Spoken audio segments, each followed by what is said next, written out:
Hello, नमस्कार दोस्तों, मैं गोविंद सिंह सैनी। ग्लोरियस क्लासेज की ऑनलाइन परिचर्चा में आप सभी लोगों का स्वागत करता हूं। जो भारतीय जो राज्य व्यवस्था है, इसके जो पहला जो टॉपिक है संविधान, उसके बारे में चर्चा करते हैं। संविधान है, इस संविधान को अंग्रेजी में कॉन्स्टिट्यूशन कहते हैं। संविधान का अर्थ क्या है, इसकी परिभाषा क्या है, इसको इस शब्द का प्रयोग कहाँ हुआ, कैसे हुआ, इन सभी जो बातें हैं उनके बारे में चर्चा करते हैं। संविधान को अंग्रेजी में कॉन्स्टिट्यूशन कहते हैं। ये जो कॉन्स्टिट्यूशन शब्द है, इसकी जो उत्पत्ति हुई है वो लैटिन भाषा के शब्द से हुई है। भैया मैं कह रहा हूं कि लैटिन भाषा का शब्द, लैटिन भाषा, और लैटिन भाषा का जो शब्द बताते हैं वो कौन सा बताते हैं, तो लैटिन भाषा का जो शब्द तो बताते हैं, लेकिन भैया कॉन्स्टिट्यूरी बताते हैं। कॉन्स्टिट्यूरी, ये कॉन्स्टिट्यूरे जो शब्द हैं, इस शब्द का जो अर्थ बताते हैं, अर्थ, इसका अर्थ क्या होता है, तो इसका अर्थ होता है प्रबंध करना, प्रबंध करना या फिर व्यवस्था करना, प्रबंध करना या व्यवस्था करना, व्यवस्था करना।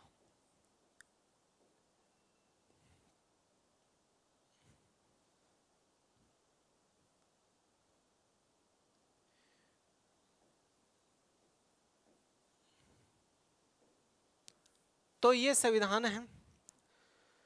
संविधान को अंग्रेजी में कॉन्स्टिट्यूशन कहते हैं। इस शब्द की जो उत्पत्ति हुई है वो लैटिन भाषा के शब्द से हुई है। लैटिन भाषा का वो शब्द कौन सा बताते हैं, कॉन्स्टिट्यूरे बताते हैं। और इस कॉन्स्टिट्यूरे शब्द का अर्थ क्या होता है, तो प्रबंध करना या व्यवस्था करना। ये तो केवल अर्थ है। अब इसकी डेफिनेशन क्या, परिभाषा क्या है, तो देखो संविधान, इस संविधान को की परिभाषा है कि जनता के द्वारा, जनता के द्वारा कैसे, प्रत्यक्ष या अप्रत्यक्ष रूप से, जनता के द्वारा, जनता के द्वारा प्रत्यक्ष या अप्रत्यक्ष रूप से, जनता के द्वारा प्रत्यक्ष या अप्रत्यक्ष रूप से लिखित, लिखित व अलिखित, जनता के द्वारा प्रत्यक्ष या अप्रत्यक्ष रूप से लिखित व अलिखित किसका, नियमों का, नियमों का क्या है, नियमों का समूह है, पुंज है, झुंड है, जिसके द्वारा किसी भी राष्ट्र का क्या, शासन, किसी भी राष्ट्र का शासन क्या होता हो, संचालित होता हो, संचालित, संगठित होता हो, नियंत्रित होता हो, उसी को हम क्या कहते हैं, संविधान। संविधान की डेफिनेशन इस प्रकार से है कि जनता के द्वारा प्रत्यक्ष या अप्रत्यक्ष रूप से लिखित व अलिखित नियमों का वह समूह, वह पुंज, वह झुंड जिसके द्वारा किसी भी राष्ट्र का शासन संचालित, संगठित और नियंत्रित होता है, उसी को हम क्या कहते हैं, संविधान कहते हैं। उसके बाद में नेक्स्ट है, विश्व में, विश्व में संविधान शब्द का प्रयोग, संविधान शब्द का प्रयोग, शब्द का प्रयोग सर्वप्रथम, सर्वप्रथम ब्रिटिश नागरिक, ब्रिटिश नागरिक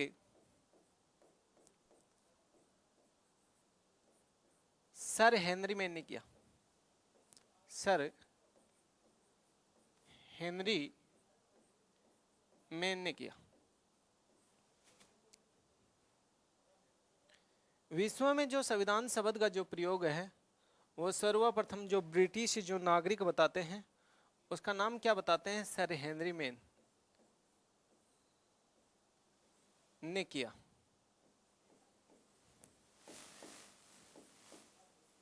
यानी विश्व में सर्वप्रथम संविधान शब्द का जो प्रयोग किया था वो ब्रिटिश नागरिक ने किया था, और उस ब्रिटिश नागरिक का क्या नाम बताते हैं, सर हेनरी मैन नाम बताते हैं। उसके बाद में नेक्स्ट है विश्व का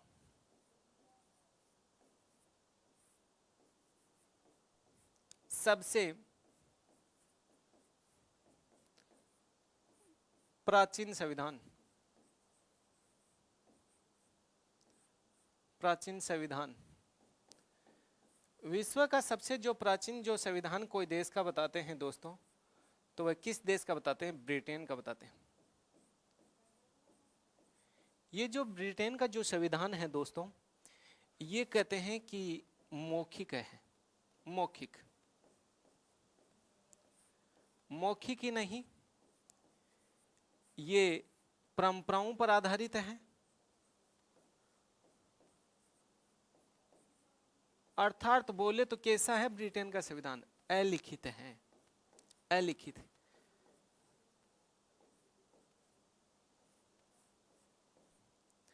ब्रिटेन का जो संविधान है वो मौखिक है, परंपराओं पर आधारित है। परंपराओं का मतलब ये होता है कि परंपराएं वंशानुगत चलती हैं, पीढ़ी दर पीढ़ी। तो विश्व का सबसे जो प्राचीन संविधान कोई देश का है तो ब्रिटेन का है, और ब्रिटेन का संविधान मौखिक व परंपराओं पर आधारित है।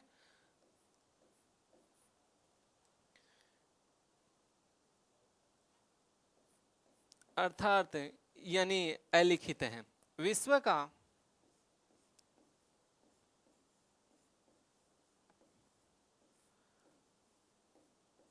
सबसे प्राचीन, सबसे प्राचीन लिखित संविधान, लिखित संविधान। विश्व का सबसे प्राचीन जो लिखित संविधान कोई देश का बताते हैं तो वो किस देश का है, तो कहते हैं कि भाई साहब अमेरिका का है। अमेरिका का संविधान कब लागू हुआ था, तो 4 मार्च 1789 को लागू हुआ था। 4 मार्च 1789 को, 4 मार्च 1789। कहते हैं कि दोस्तों यूं ही नहीं बल्कि यूं कहा जाता है कि विश्व का दूसरा सबसे प्राचीन जो लिखित संविधान कोई देश का बताते हैं तो वो किसका है, फ्रांस का। और जो फ्रांस का जो संविधान है ये लागू कब हुआ था, तो 1791 में लागू हुआ था। उसके बाद में नेक्स्ट है विश्व का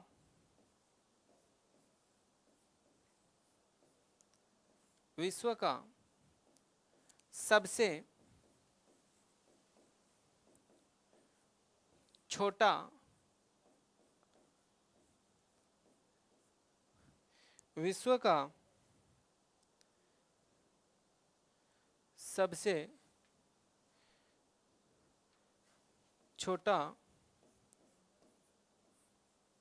लिखित संविधान,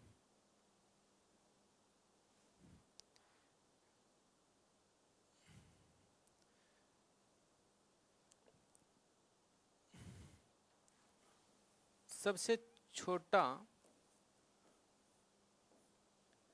लिखित संविधान। तो विश्व का सबसे प्राचीन जो सबसे छोटा जो लिखित संविधान कोई देश का बताते हैं तो अमेरिका का है, अमेरिका। और अमेरिका के संविधान में कितने आर्टिकल बताते हैं, तो इसमें जो आर्टिकल तो बताते हैं लेकिन 7 बताते हैं, 7 आर्टिकल हैं। उसके बाद में नेक्स्ट है, कहते हैं कि दोस्तों यूं ही नहीं, विश्व का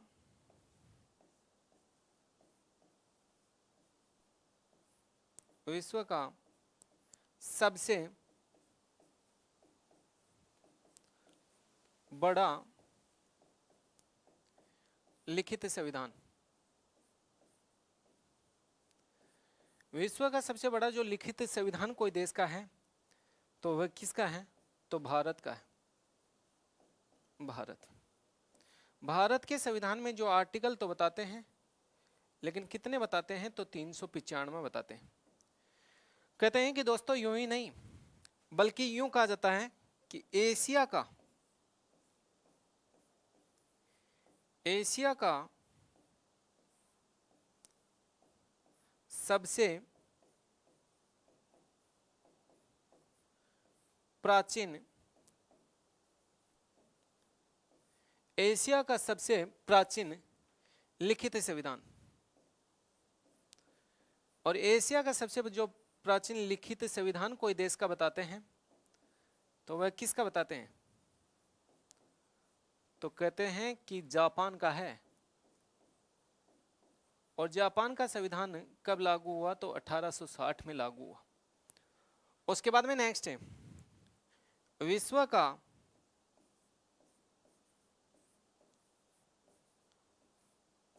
सबसे नवीनतम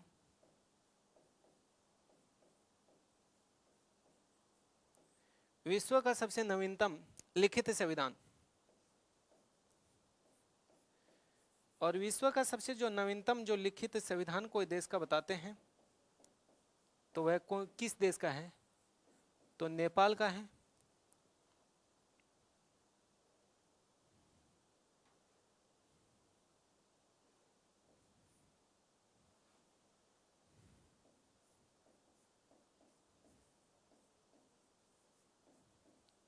तो कौन से देश का है? नेपाल का। और नेपाल का संविधान कब लागू हुआ था? तो 2015 में लागू हुआ था, 2015 में। तो कहते हैं कि दोस्तों यूं ही नहीं बल्कि मैं आगे बात करूं तो यूं कहा जाता है कि 1895 में किसने? बाल गंगाधर तिलक ने, बाल गंगाधर तिलक ने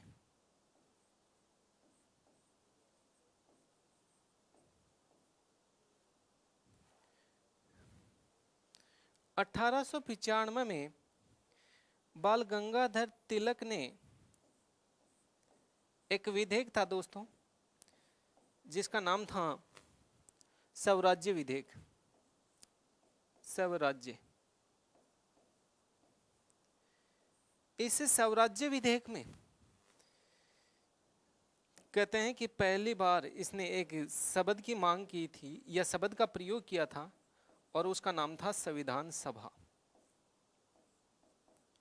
संविधान सभा यानी कहने का मतलब 1895 में बाल गंगाधर तिलक ने जो स्वराज्य जो विधेयक था उसमें पहली बार संविधान सभा शब्द का प्रयोग किया।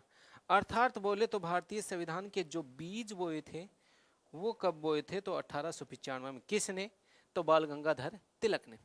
उसके बाद में नेक्स्ट है, कहते हैं कि यूं ही नहीं 1906 में कांग्रेस का एक अधिवेशन होता है जिसका नाम है कलकत्ता अधिवेशन। कलकत्ता अधिवेशन, इस कलकत्ता अधिवेशन की जो अध्यक्षता की थी वो किसने की थी? तो दादा भाई नारोजी ने। किसने की थी? दादा भाई नारोजी ने। दादा भाई नारोजी। और इस कलकत्ता अधिवेशन में दादा भाई नारोजी ने किसकी मांग की? तो पहली बार स्वराज्य की मांग की। किसकी मांग की? स्वराज्य की। एक बार देख लेते हैं इसको और उसके बाद में आगे बढ़ते हैं। सबसे पहले मैंने यूं कहा कि जो संविधान है इसको अंग्रेजी में कॉन्स्टिट्यूशन कहते हैं और इस शब्द की जो उत्पत्ति हुई है वो लैटिन भाषा के शब्द कॉन्स्टिट्यूरे से हुई है। इस कॉन्स्टिट्यूरे शब्द का जो अर्थ बताते हैं वो प्रबंध करना या व्यवस्था करना। उसके बाद में नेक्स्ट है, इसकी डेफिनेशन क्या है, परिभाषा क्या है। तो मैंने कहा कि जो संविधान है इसकी परिभाषा क्या है, तो जनता के द्वारा प्रत्यक्ष या अप्रत्यक्ष रूप से लिखित व अलिखित किसका, नियमों का क्या है, समूह है, पुंज है, झुंड है, जिसके द्वारा किसी भी राष्ट्र का शासन संचालित, संगठित और नियंत्रित होता है, उसी को हम क्या कहते हैं, संविधान कहते हैं। विश्व में इस शब्द का जो प्रयोग किया था वो सर्वप्रथम कहाँ के नागरिक ने किया था, ब्रिटिश के नागरिक ने किया था, जिसका नाम क्या था, सर हेनरी मेन। भारत में इस शब्द का जो प्रयोग किया था वो आचार्य जेबी कृपलानी ने किया था। और उसके बाद में विश्व का सबसे प्राचीन जो संविधान बताते हैं वो ब्रिटेन का बताते हैं। ब्रिटेन का जो संविधान है वो मौखिक है, परंपराओं पर आधारित है, अर्थात कैसा है, अलिखित है। जबकि विश्व का सबसे प्राचीन जो लिखित संविधान कोई देश का बताते हैं तो अमेरिका का बताते हैं। और ये अमेरिका का संविधान 4 मार्च 1789 को लागू हुआ था। जबकि विश्व का दूसरा सबसे प्राचीन जो लिखित संविधान कोई देश का बताते हैं तो फ्रांस का बताते हैं, ये 1791 में लागू हुआ था।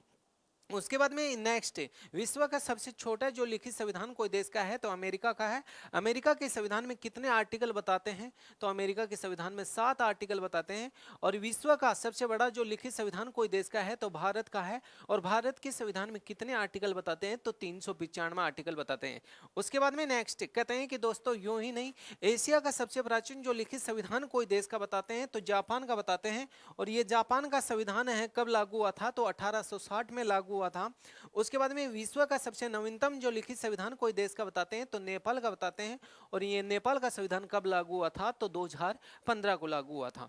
1895 में बाल गंगाधर तिलक ने स्वराज्य विधेयक में पहली बार एक शब्द का प्रयोग किया था, संविधान सभा। अर्थात भारतीय संविधान के जो बीज बोए थे वो 1895 में बोए थे। किसने बोए, बाल गंगाधर तिलक ने बोए। हालांकि जो स्वराज्य जो विधेयक है वो विधेयक क्या नहीं हुआ था, पारित नहीं हुआ था। इसीलिए उसने अंत में चिल्लाकर कहा था कि स्वराज्य मेरा जन्मसिद्ध अधिकार है और मैं इसे लेकर रहूंगा। उसके बाद में नेक्स्ट कहते हैं कि दोस्तों मामला यहां तक होता तो ठीक था। 1906 में कांग्रेस का एक अधिवेशन होता है, कलकत्ता अधिवेशन। कलकत्ता अधिवेशन की जो अध्यक्षता की थी वो दादा भाई नारोजी ने की थी। और पहली बार किसकी मांग की गई, स्वराज्य की मांग की गई। ये क्वेश्चन कई बार पूछा गया है कि स्वराज्य की मांग पहली बार किसने की थी, तो बाल गंगाधर तिलक ने की थी। कौन से अधिवेशन में की थी, तो कलकत्ता अधिवेशन में की थी। ये कलकत्ता अधिवेशन कब हुआ था, तो 1906 में हुआ था। देखो दोस्तों, कांग्रेस के जो जितने भी अधिवेशन हुए हैं उन अधिवेशनों में 3 बार जो अध्यक्षता करने वाले व्यक्ति 2 ही थे। एक का नाम पंडित जवाहरलाल नेहरू था और एक का नाम दादा भाई नारोजी था। पंडित जवाहरलाल नेहरू ने कहते हैं कि 1929 में, 1936 और 1937 में कांग्रेस के अधिवेशन की अध्यक्षता की। जबकि दादा भाई नारोजी ने 1886 में, 1893 में और 1906 में कांग्रेस के अधिवेशनों की अध्यक्षता की। उसके बाद में नेक्स्ट कहते हैं कि दोस्तों मामला यहां तक होता तो भी ठीक था, लेकिन मैं आगे बात करूं तो यूं कहा जाता है कि साहब 1922 में किसने, महात्मा गांधी ने 1922 में महात्मा गांधी ने कहा, लेकिन कहा क्या, इन्होंने कहा कि भारतीय संविधान तो बनेगा, भारतीय संविधान तो बनेगा, लेकिन भारतीयों की इच्छाओं के अनुसार ही, इच्छाओं के अनुसार। 1922 में महात्मा गांधी ने कहा था कि भारतीय संविधान तो बनेगा लेकिन भारतीयों की इच्छाओं के अनुसार ही। उसके बाद में नेक्स्ट है 1924 में किसने, मोतीलाल नेहरू ने, मोतीलाल नेहरू ने 1924 में मोतीलाल नेहरू ने कहते हैं कि अनौपचारिक रूप से, एक होता है औपचारिक और एक होता है अनौपचारिक। अनौपचारिक, औपचारिक का मतलब होता है वास्तविक और अनौपचारिक का मतलब होता है नाम मात्र। 1924 में मोतीलाल नेहरू ने अनौपचारिक रूप से अनौपचारिक रूप से संविधान सभा के गठन की मांग की। संविधान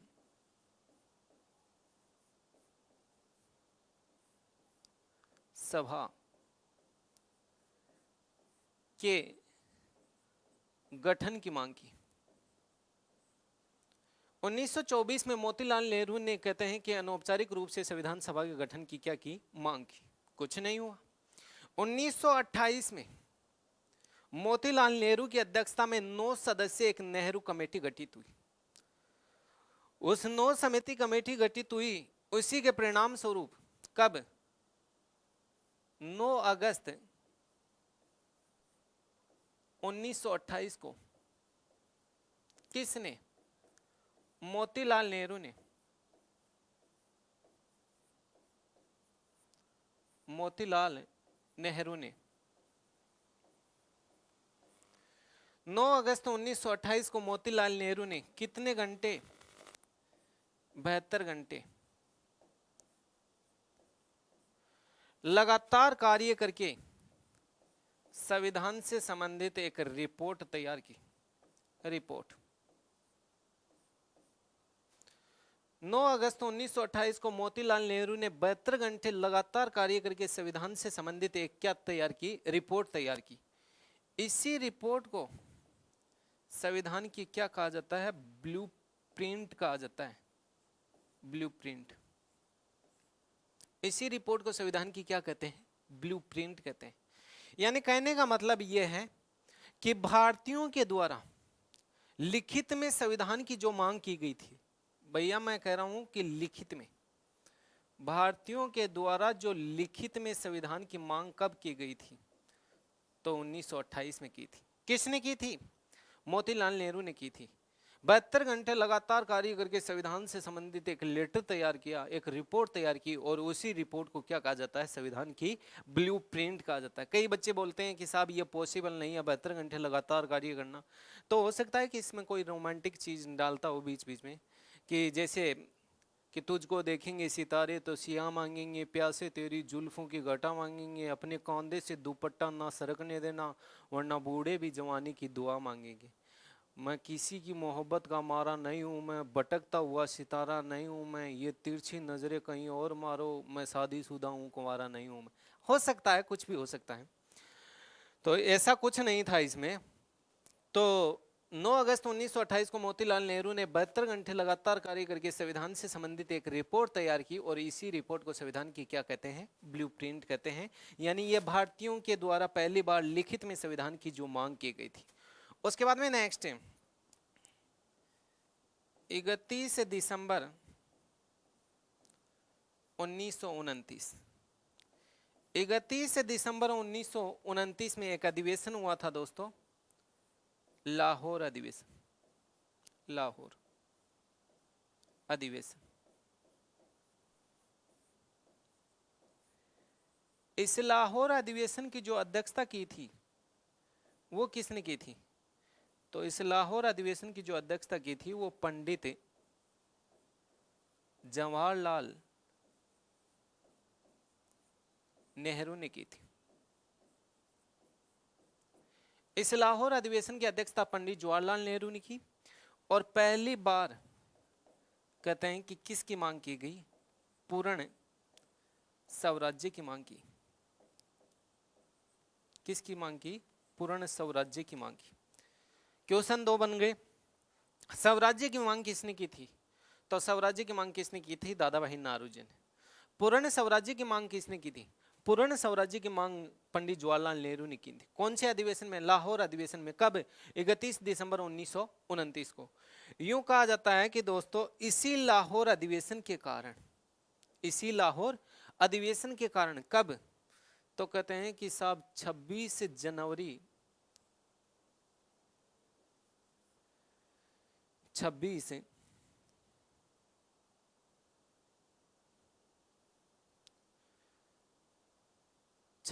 जनवरी 1930 को प्रथम स्वराज्य व स्वाधीनता दिवस मनाया गया। प्रथम स्वराज्य व स्वाधीनता दिवस मनाया गया। कहते हैं कि दोस्तों 31 दिसंबर 1929 के जो लाहौर अधिवेशन में पंडित जवाहरलाल नेहरू ने पूर्ण स्वराज्य की मांग की और इसी के परिणाम स्वरूप कहते हैं कि 26 जनवरी 1930 को प्रथम स्वराज्य व स्वाधीनता दिवस मनाया गया। यूं कहा जाता है दोस्तों कि साहब 26 नवंबर 1949 26 नवंबर 1949 मार्ग शीर्ष शुक्ला सप्तमी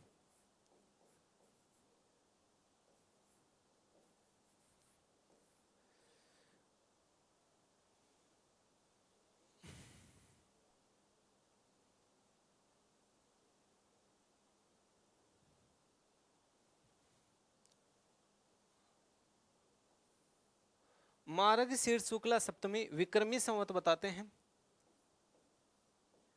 विक्रमी संवत 2006 को संविधान बनकर क्या हो गया था, तैयार हो गया था। 26 नवंबर 1949 मार्ग शीर्ष शुक्ला सप्तमी विक्रमी संवत 2006 को हमारा संविधान बनकर क्या हो गया था, तैयार हो गया था। लेकिन लागू क्यों नहीं हुआ? क्योंकि पहली बार जो तिरंगा लहराया था वो लाहौर में किसने? पंडित जवाहरलाल नेहरू ने।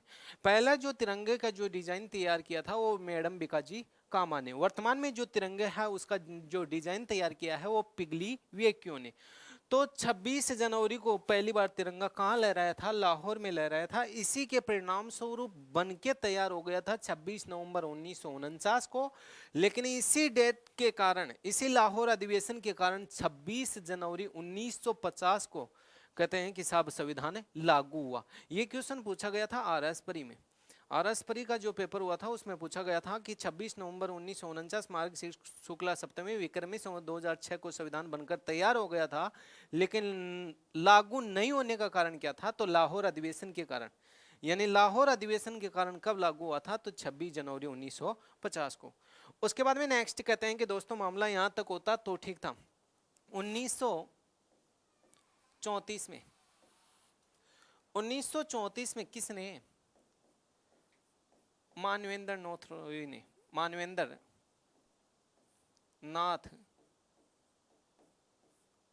ने।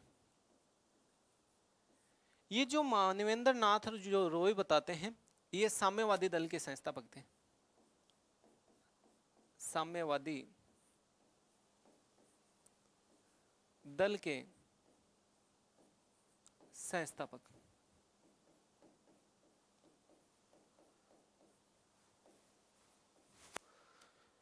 तो मानवेंद्र जो नाथ रॉय ने 1934 में कहते हैं कि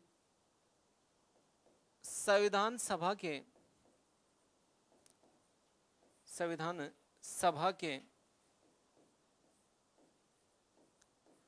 गठन की औपचारिक मांग की। मैंने पहले ही बता दिया था कि औपचारिक और अनौपचारिक में क्या अंतर होता है। औपचारिक का मतलब होता है वास्तविक और अनौपचारिक का मतलब क्या होता है? नाम मात्र। यानी 1934 में मानवेंद्र नाथ रॉय बताते हैं ये साम्यवादी दल के संस्थापक थे। इसने संविधान सभा के गठन की औपचारिक रूप से क्या की थी? मांग की थी। उसके बाद में नेक्स्ट है 1936 में किसने? कांग्रेस ने। ये क्वेश्चन पूछा हुआ है भाई, ये ग्राम सेवक में ये क्वेश्चन पूछा था। 1936 में कांग्रेस ने एक अधिवेशन था, फैजपुर अधिवेशन। फैजपुर, इस फैजपुर अधिवेशन में कांग्रेस ने भी पहली बार किसकी मांग की? संविधान सभा के गठन की मांग की थी। संविधान सभा के गठन की मांग की थी। संविधान सभा के गठन की मांग की थी। उसके बाद में नेक्स्ट है कहते हैं कि दोस्तों मामला यहां तक होता तो ठीक था। बाकी चर्चा करते हैं, लेकिन पहले इसको देख लेते हैं। मैंने यूं कहा है कि 1922 में महात्मा गांधी ने कहा था कि भारतीय संविधान तो बनेगा लेकिन भारतीयों की इच्छाओं के अनुसार ही। 1924 में मोतीलाल नेहरू ने अनौपचारिक रूप से कहते हैं कि संविधान सभा के गठन की मांग की। कहते हैं कि दोस्तों यूं ही नहीं बल्कि 9 अगस्त 1928 को मोतीलाल नेहरू ने 72 घंटे लगातार कार्य करके संविधान से संबंधित एक रिपोर्ट तैयार की थी, और इसी रिपोर्ट को संविधान की क्या कहते हैं, ब्लूप्रिंट कहते हैं। और भारतीयों के द्वारा पहली बार जो लिखित में संविधान की जो मांग की थी वो भी कब की गई थी, तो 1928 में की थी। उसके बाद में नेक्स्ट 31 दिसंबर 1929 में एक लाहौर अधिवेशन हुआ था। इस लाहौर अधिवेशन की अध्यक्षता किसने की थी, पंडित जवाहरलाल नेहरू ने की थी। और इसी लाहौर अधिवेशन में पहली बार किसकी मांग हुई, पूर्ण स्वराज्य की मांग हुई। इसी के परिणाम स्वरूप 26 जनवरी 1930 को स्वराज्य व स्वाधीनता दिवस मनाया गया। और मैंने कहा कि 26 नवंबर 1949 मार्ग शीर्ष शुक्ला सप्तमी विक्रमी संवत 2006 को हमारा संविधान बनकर तैयार हुआ, लेकिन इसी लाहौर अधिवेशन के कारण 26 जनवरी 1950 को क्या हुआ, लागू हुआ। 1934 में मानवेंद्र नाथ रॉय बताते हैं, ये साम्यवादी दल के संस्थापक थे। इसने कहते हैं कि पहली बार कहते हैं कि औपचारिक रूप से, औपचारिक का मतलब वास्तविक रूप से संविधान सभा के गठन की क्या की, मांग की। 1936 में पहली बार कांग्रेस ने भी फेजपुर अधिवेशन में संविधान सभा के गठन की क्या की, मांग की। 1936 में कांग्रेस ने कहा था कि भारतीय संविधान तो बनेगा लेकिन बिना किसी बाह्य हस्तक्षेप के, बिना किसी बाह्य हस्तक्षेप, बिना किसी बाह्य हस्तक्षेप के बनेगा। उसके बाद में नेक्स्ट कहते हैं कि दोस्तों मामला यहां तक होता तो भी ठीक था, मामला यहां तक होता तो भी ठीक था। आगे देखते हैं 1938 में किसने, पंडित जवाहरलाल नेहरू ने 1938 में पंडित जवाहरलाल नेहरू ने 1938 में पंडित जवाहरलाल नेहरू ने कहा कि भारतीय संविधान तो बनेगा लेकिन बनेगा कैसे, वैश्विक मताधिकार के आधार पर। यह स्वाभाविक बात थी नहीं, क्योंकि मतदान प्रत्यक्ष रूप से करना उस समय ये स्थिति के जो परिस्थिति के अनुकूल नहीं थी। कहते हैं कि यूं ही नहीं बल्कि पंडित जवाहरलाल नेहरू, पंडित जवाहरलाल नेहरू और मोतीलाल नेहरू, मोतीलाल नेहरू, पंडित जवाहरलाल नेहरू और मोतीलाल नेहरू ने कहा था कि भारतीय संविधान तो बनेगा लेकिन भारतीयों के नेतृत्व के आधार पर ही, भारतीय संविधान तो बनेगा लेकिन भारतीयों के नेतृत्व के आधार पर ही। कहते हैं कि दोस्तों मामला यहां तक होता तो ठीक था। यूं कहा जाता है 8 अगस्त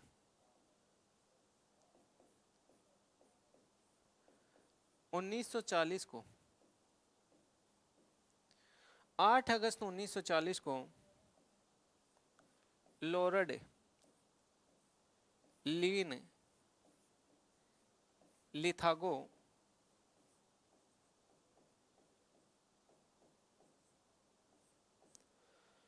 ये जो 8 अगस्त 1940 को लॉर्ड लीन लिथागो, ये वाइसराय बताते हैं, ये अगस्त में एक पत्र भारत लेके आया था, इसीलिए इसको अगस्त प्रस्ताव कहते हैं,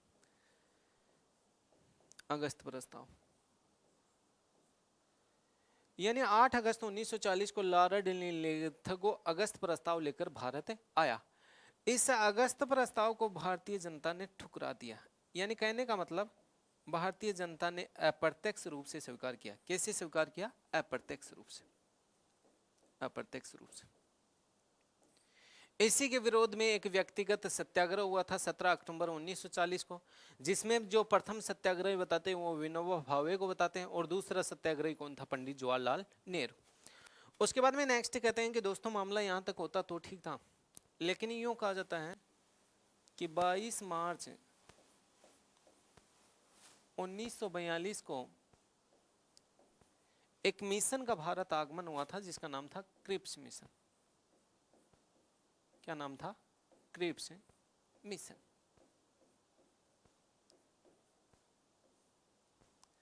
बाईस मार्च 1942 को एक मिशन का भारत आगमन हुआ, क्रिप्स मिशन।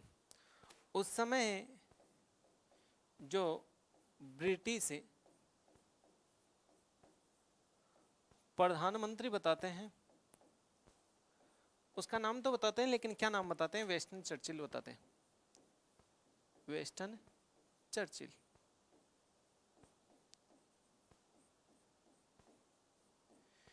इस वेस्टन चर्चिल ने भारतीय नेताओं से, भारतीय जो नेता थे उन नेताओं से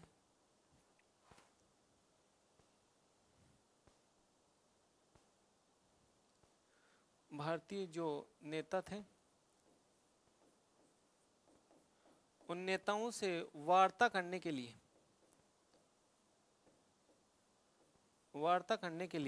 भारत भेजा। किसको? एक व्यक्ति को।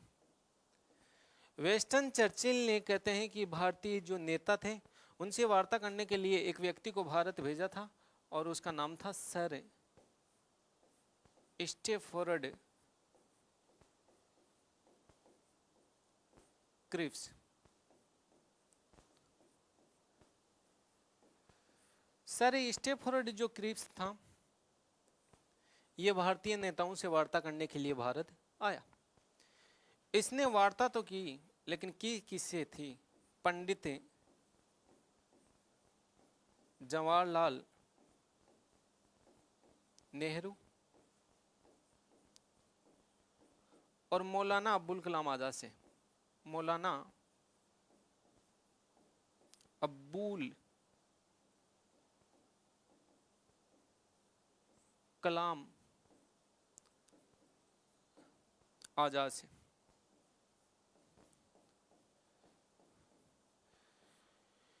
इन्होंने वार्ता करते हुए कहा कि जो भारत है इस भारत को औपनिवेशिक का दर्जा दिया जाए। औपनिवेशिक या उपनिवेशिक भी बोल सकते हैं। सद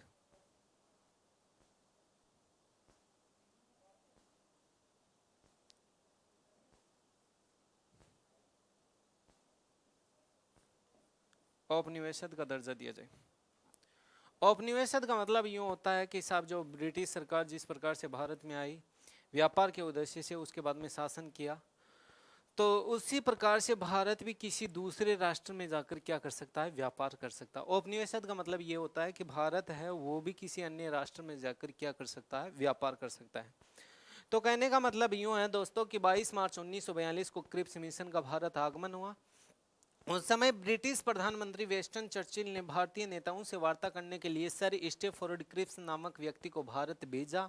इसने पंडित जवाहरलाल नेहरू और मौलाना अब्दुल कलाम आजाद से वार्ता करते हुए कहा था कि भारत को औपनिवेशिक का दर्जा दिया जाएगा। इसका विरोध हुआ, इसीलिए कहते हैं कि साहब इसके बारे में अलग अलग जो विद्वान हैं उन्होंने अलग अलग कथन कहे। महात्मा गांधी ने क्या कहा था? महात्मा गांधी ने इस क्रिप्स मिशन को क्या कहा था? तो महात्मा गांधी ने इस क्रिप्स मिशन को तो कहा था, लेकिन कहा क्या था?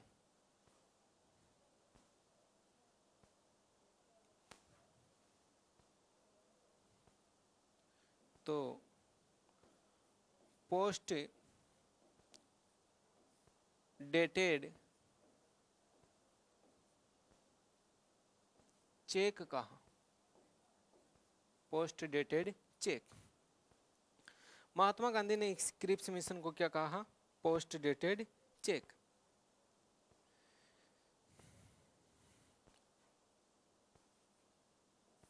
पोस्ट डेटेड चेक कहा,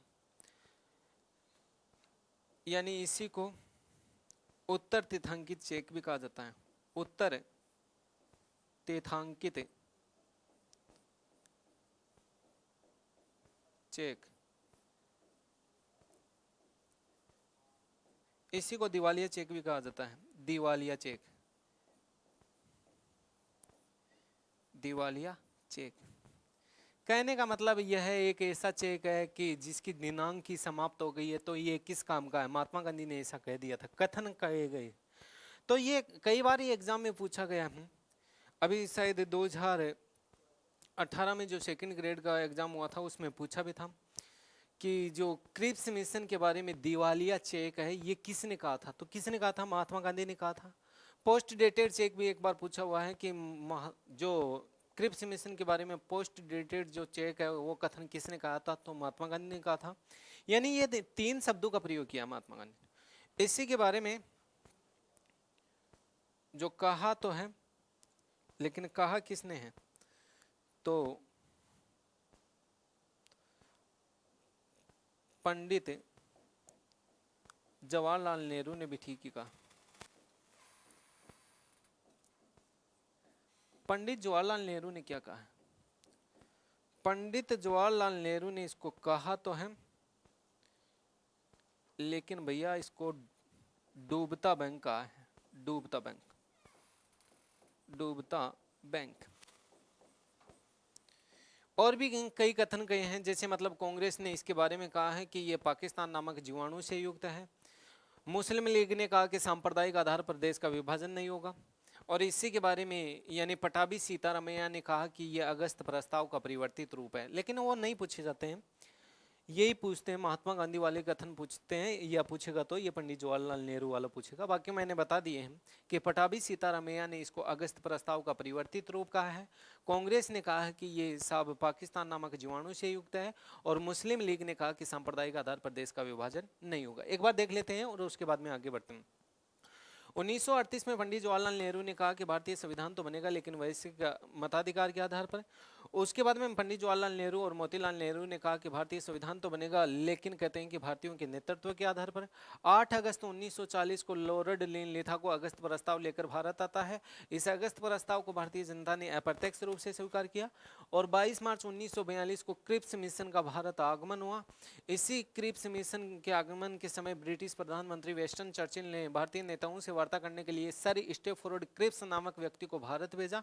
इसने भारतीय नेताओं से वार्ता तो की, लेकिन पंडित जवाहरलाल नेहरू और मौलाना अब्दुल कलाम आजाद से वार्ता करते हुए कहा था कि भारत को औपनिवेशिक का दर्जा दिया जाएगा, इसीलिए इसका विरोध हुआ। और इसके बारे में महात्मा गांधी ने पोस्ट डेटेड चेक, उत्तर तिथांकित चेक और दिवालिया चेक कहा, जबकि इसी के बारे में जो पंडित जवाहरलाल नेहरू ने क्या कहा है, डूबता बैंक कहा है। नेक्स्ट जो चर्चा करेंगे वो अगले जो पार्ट है यानी अगली क्लास है उसमें करते हैं।